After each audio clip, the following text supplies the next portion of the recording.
Desktop पे एक folder बनाया था, न्यू फोल्डर, जिसका नाम मैंने रख दिया लेट्स से क्लॉक, और फिर हम राइट क्लिक करके न्यू टेक्स्ट डॉक्यूमेंट कर देंगे और इसका नाम मैंने रख दिया क्या रख दिया, इसका नाम भी मैं क्लॉक रख देता हूँ, ठीक है, या क्लॉक सेकंड्स रख देता हूँ, जो भी नाम रख दें, इट डजंट मैटर, क्योंकि ये सिर्फ सेकंड से पूरा क्लॉक नहीं है।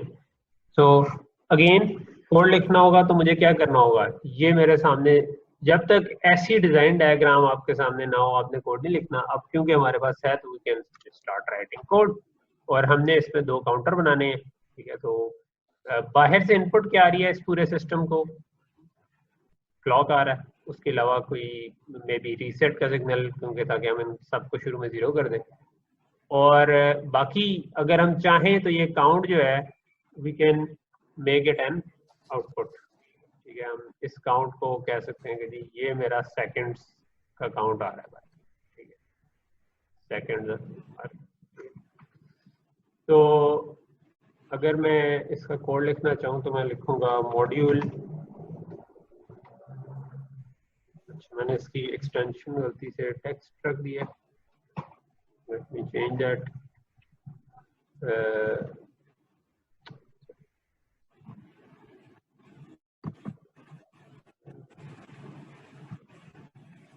बाय डिफॉल्ट यानी शुरू में टेक्स्ट फाइल बनेगी, हम इसको चेंज कर देंगे। ये मैंने आप लोगों को बताया था, अगर अभी तक किसी को ना याद रहा हो कि यहाँ पर फाइल नेम एक्सटेंशंस को इनेबल करना ना भूलें, अदरवाइज आपको ये डॉट पी या डॉट एक्स लिखा हुआ नजर नहीं आ रहा हो, तो हम ये नजर आएगा तो हम चेंज करेंगे, ठीक।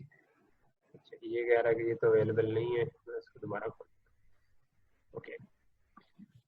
तो यहाँ पर अब मैं लिखूंगा मॉड्यूल और जो भी क्लॉक सेकंड, और लेट्स से कि मैं कह सकता हूँ कि इसका एक इनपुट है क्लॉक, मे बी मैं इनको अमूमन थोड़ा सा आगे रखना पसंद करता हूँ। एक इसकी इनपुट है रीसेट, बाहर से ये वो वाला क्लॉक है जो हमारा 50 मेगाहर्ट्ज का आ रहा है, और लेट्स से कि मैं एक आउटपुट रखना चाहता हूँ count, sorry clock second count, जो भी आपका आ रहा है, ठीक। जो सेकंड काउंट आ रहा है वो कितने बिट्स का होना चाहिए,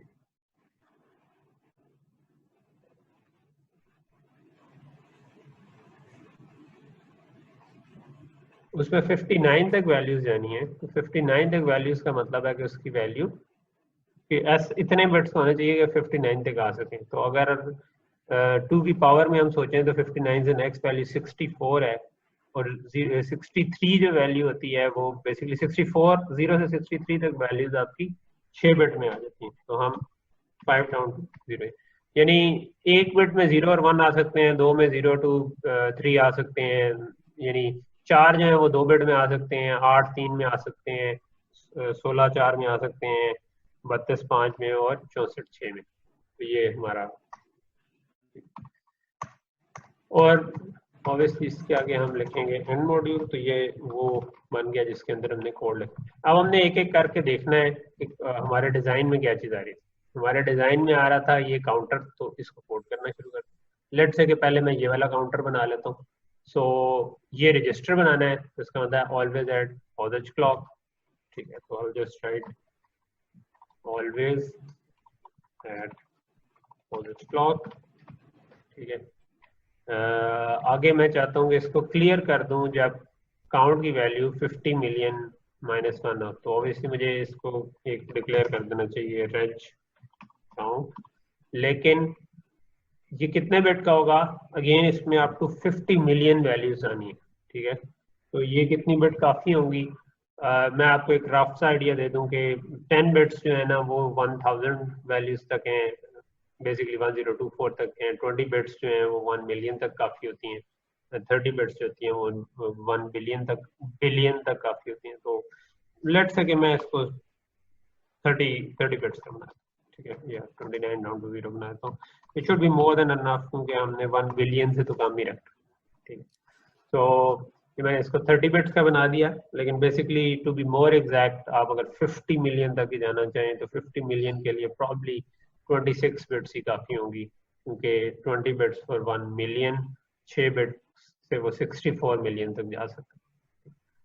ओके, सो मैं चाहता ये हूँ कि जब काउंट इक्वल टू 50 मिलियन -1 हो तो क्लियर हो जाए। तो मैं यहाँ पर लिख सकता हूँ कि इफ रीसेट, और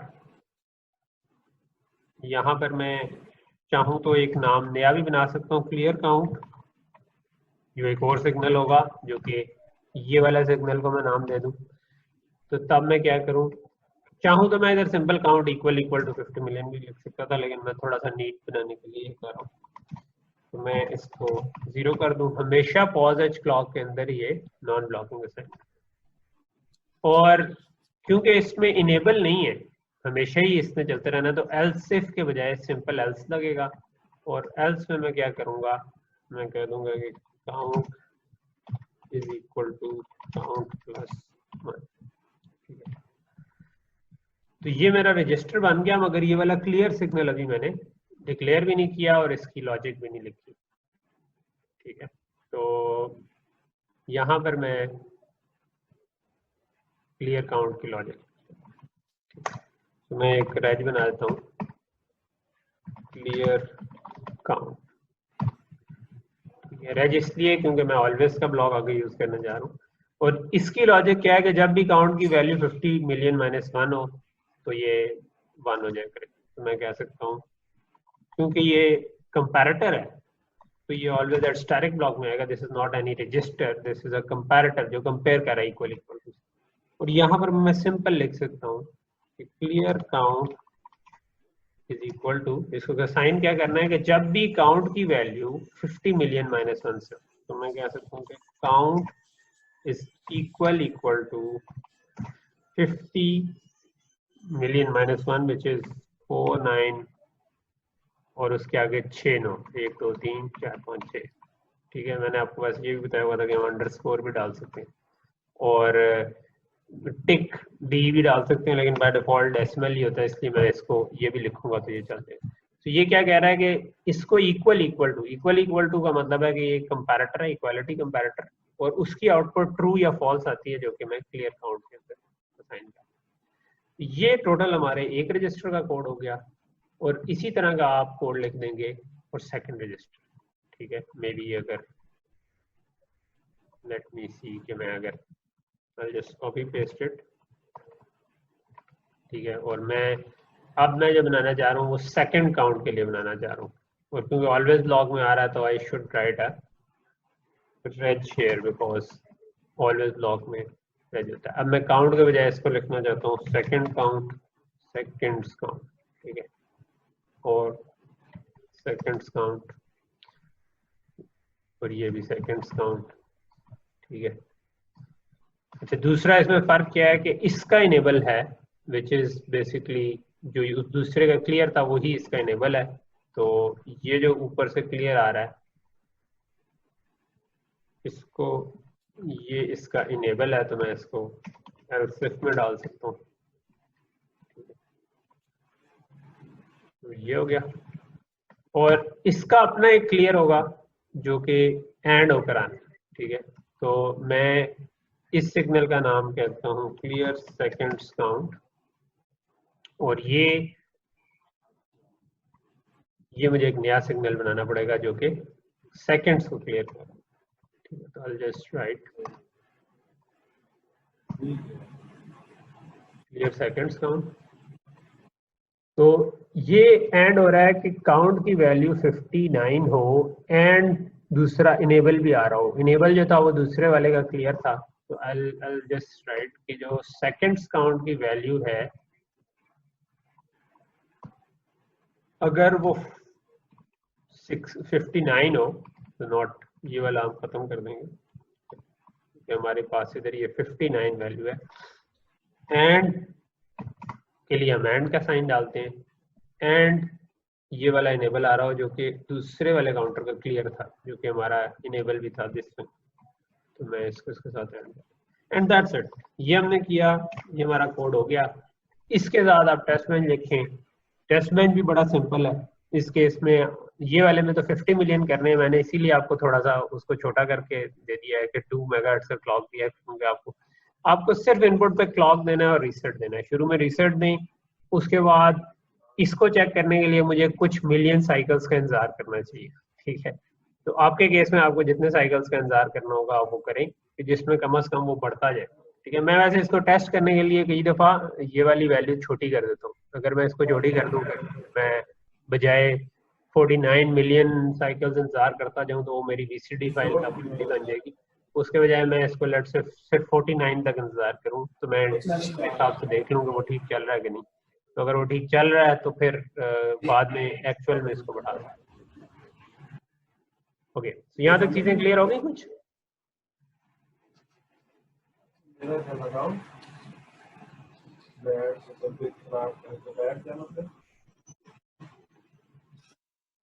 मेरी आवाज आ रही है आप लोगों को? Yes sir. कोई क्वेश्चन तो नहीं? ये चीज समझ आ गई है?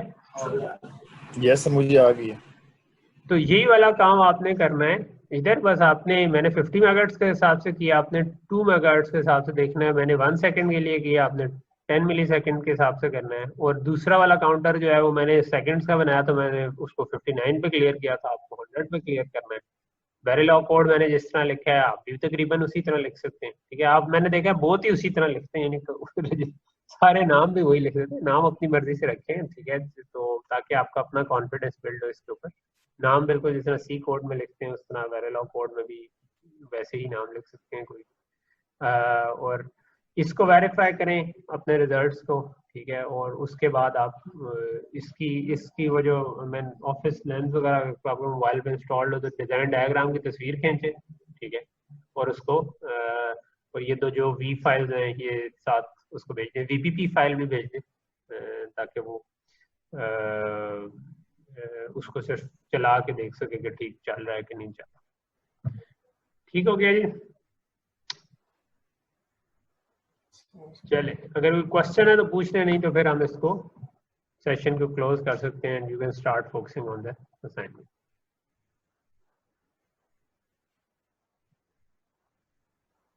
मार्क्स मैंने इधर बता दिए हुए हैं कि ये 5 मार्क्स आपके डिजाइन डायग्राम के हैं, ठीक है। और बाकी जो कोड है उसके 5 मार्क्स हैं, ठीक है। मिला कर दोनों, टेस्ट बेंच के 2 हैं, डिजाइन के आपके 3 हैं, ठीक है। डिजाइन का कोड जो लिखा हुआ उसके 3, टोटल 10 मार्क्स के डिजाइन।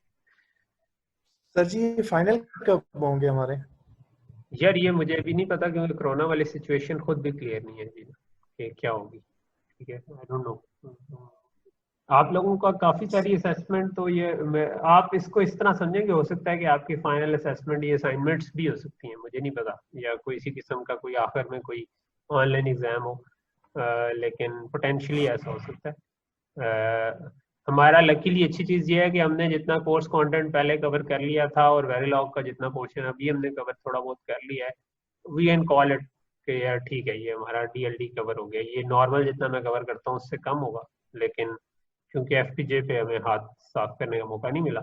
लेकिन FPJ पे मेजर काम यही होता है कि हम सिमुलेट करके टेस्ट कर लें। अगला वाला स्टेप इतना बड़ा नहीं होता, वो जब आप लोगों की क्लासेस रिज्यूम होंगी तो वो तब हो सकता है कि कोई लैब की मेकअप्स तब हो जाए वो। लेकिन ये काम पक्का हो जाए तो I think you are good to go, कि आप लोग ठीक ठीक से डिजाइनर प्रोजेक्ट भी देंगे हमें या नहीं? इसका प्रोजेक्ट रखेंगे थोड़ा सा कोई, लेकिन अब ऑब्वियसली FPJ पे नहीं जाएगा, तो हम इसको थोड़ा सिमुलेशन का ही कुछ बनाएंगे, ठीक है। तो वो मैं अभी इस पे सोच रहा हूँ, आई एम नॉट श्योर